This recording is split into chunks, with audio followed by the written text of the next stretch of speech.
American president Donald Trump ഇസ്രയേലിൽ ടെലവിവിൽ ട്രംപിനെ വൻ സ്വീകരണത്തോടെയാണ് ഇസ്രയേൽ വരവേറ്റത്. ആദ്യഘട്ടത്തിൽ ഹമാസ് മോചിപ്പിച്ച 7 ബന്ദികളും സുരക്ഷിതമായി ഇസ്രയേലിലെത്തി.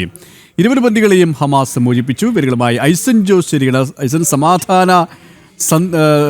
സമാധാനത്തിന് ശേഷം, സമാധാന ഉടമ്പടിക്ക് ശേഷം ഇപ്പോൾ ആദ്യമായിട്ടാണ് ട്രംപ് ഇസ്രയേലിൽ എത്തിയിരിക്കുന്നത്. വലിയ സ്വീകാര്യത തന്നെയാണ് അമേരിക്കൻ പ്രസിഡന്റിന് ഇസ്രയേൽ ജനത നൽകിയത്.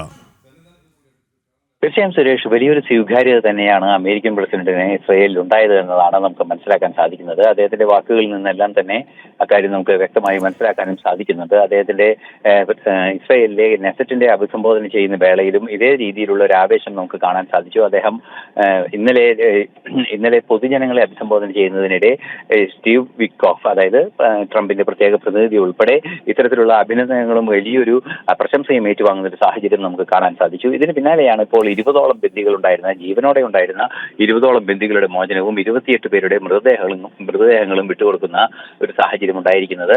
ട്രംപ് ഇക്കാര്യം വളരെ കൃത്യമായി ഇസ്രയേലിലെ പാർലമെന്റിൽ അദ്ദേഹം പരാമർശിക്കുകയും ചെയ്തു. പാർലമെന്റിൽ അദ്ദേഹം കൃത്യമായി പറഞ്ഞത്, ഈ ബന്ദികളെല്ലാം തന്നെ സുരക്ഷിതരായി അവരുടെ വീടുകളിലേക്ക് എത്തിയിരിക്കുന്നു.